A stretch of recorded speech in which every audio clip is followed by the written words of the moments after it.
Next we go to looking at the construction of leaves. We want to look at first the term simple versus compound. This is very important that you look for a bud or branch to be able to determine this characteristic. In this picture we see here, there is what looks almost like a frond with an axis or stem running through it and these leafy structures on each side. Well, we want to know, is this a single leaf, a single frond, or is it a stem with simple leaves on it? What we do is we look at the angle between the leafy structure and the axis, what we think is a stem, and we see, in fact, there is a bud at each of those points. That means that each of those structures is a leaf by itself. So each leaf has no divisions, it's a simple leaf, and that whole structure then is a stem with leaves on it. A stem with many simple leaves, about 10 simple leaves. Again, we have a structure with an axis, might be a stem, might not be a stem, that has leafy structures on each side of it. And what we have to do again is look for a bud or a branch. And when we look at that close up, we see in fact at the base of that what might be a stem is actually a bud. So we know that's not a stem, that is the base of the petiole of the leaf. So the petiole extends up, and instead of going directly into a leaf blade, it continues on as a leaf axis with leaflets, these blade-like structures on each side. So the blade is divided up into leaflets. So there you have simple leaves and compound leaves. Next we want to look at the concept of pinnate versus palmate organization. Now in these two illustrations we have two different types of leaves illustrated, but in each case you'll notice that the veins are coming off the middle of the leaf, the midrib, in parallel. And in the first leaf you'll see that the leaf has notches in it, so the leaves are what we say lobed, and the veins are going into each lobe. So the lobes and the veins are in parallel up the side of the leaf. In the other leaf, it's not divided, it's just at all or notched, other than little teeth, but the veins that are coming off the midrib, again, are coming off in parallel. So that parallelness is the pinnate organization. The term comes from the idea of like a comb or a feather. The term palmate, however, refers to the organization like a hand. So coming off from one point like the fingers off the palm of a hand, and in this case we have a heart-shaped leaf with the major veins all radiating from the base at one point, as you see here. So we've looked at pinnate and palmate venation in terms of just the veins or venation within simple leaves, but we can also talk about compound leaves that are pinnate or palmate, palmately compound or pinnately compound. So the leaf that was compound that we looked at earlier is one that was pinnately compound. The leaflets are organized in a pinnate fashion, so they come off in parallel from the leaf axis. In this last illustration we have a palmately compound leaf. So there are three leaflets, the leaf is compound, but the three leaflets radiate from the same point, so the leaf is palmately compound. Next, we want to look at terms relating to the arrangement of leaves on stems. And these are fairly simple terms. You should already sort of be familiar with them. We begin with alternate. You'll notice that there's one leaf occurring at each point on the stem. Where that leaf attaches is called a node. So there's one leaf per node. And in an alternate arrangement, generally we think of the leaves as being spirally arranged up the stem in a loose spiral. Next is opposite arrangement. In opposite arrangement, you have two leaves per node, and they're basically opposite each other on each side of the stem. One is opposite the other.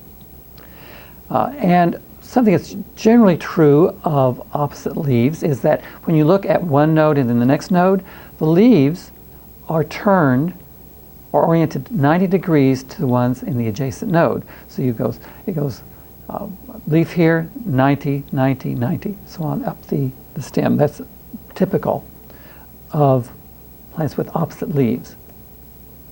Whorled leaves. These are 3 or more leaves at one node. They basically form a circle around the stem. Then finally we look at a rosette of leaves. A rosette actually looks like a whorl, but it's not. There is actually 1 leaf per node, but the nodes are so closely compacted because the stem is so short that the leaves are all right together. So they look like they are in a whorl, but they're actually in a very tight spiral, and it gets the term rosette because it is like the closely overlapping petals of a rose. Next, we want to talk about leaf shapes, that is the outline shapes of leaves. We'll start with these two, ovate and lanceolate, very common leaf shapes. Ovate just simply means egg-shaped, so it's sort of rounded, sort of pointed at the tip, but the widest point is in the lower half. And it is a leaf that's is a little more long than wide, to maybe up close to about 2 times longer than wide.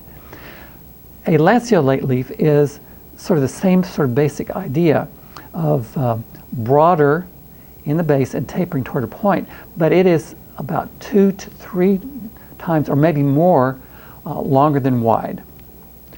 Next are the terms oblanceolate and obovate. So these are very similar to the previous terms in terms of the overall shape, but the ob prefix means that the widest point is in the upper half. So obovate, it's basically ovate with the widest points near the tip. Oblanceolate, it's basically lanceolate with the widest point near the tip. Oblong and linear. In this case, neither the upper half or the lower half are broadest because the sides are basically parallel. You have more of a rectangular looking leaf. And with oblong, the length times the width is usually something on the order of 2 to 4, maybe 6 times longer than wide. And often, the base or the tip will be more rounded. With a linear leaf, here the length is about 10 times longer than wide, or maybe longer than that.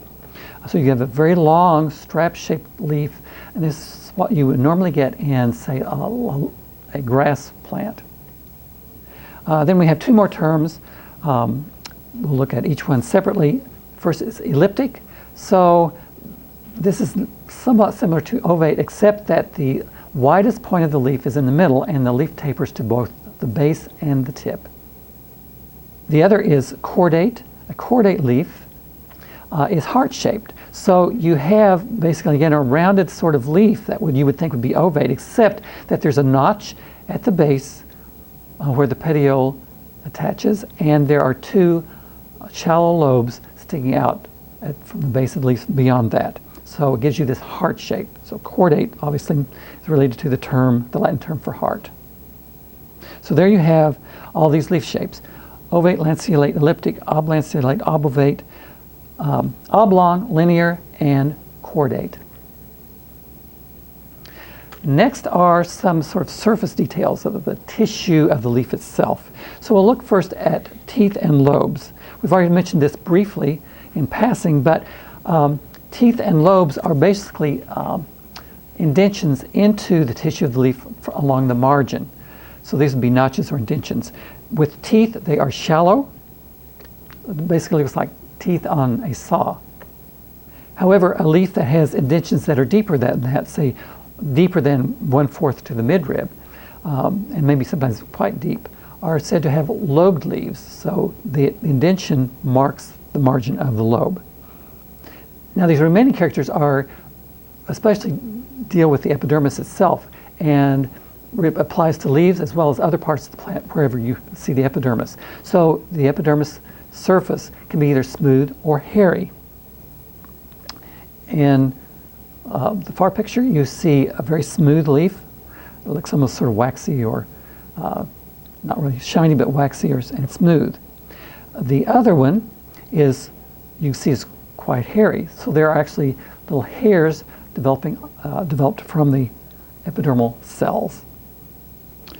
The next term is glandular. Here, the epidermis has developed a lump of cells that produce oils or mucilage or something else that could be sticky. And sometimes the clump of cells is on the end of a hair, or sometimes they're growing right down on the surface of the epidermis. In these two cases, we have plants with gland-tipped hairs. But in both cases, if you grab a hold of that structure, you will feel the stickiness of the material that's being produced by those glands. And finally, is the surface that we would just call rough.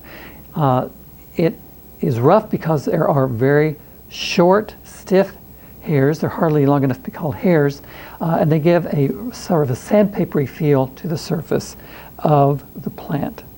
So there you have teeth and lobes, smoother hairy surfaces, glandular surfaces, and rough surfaces. Now, we are ready to talk about the reproductive structures. That's the flowers and the flower clusters.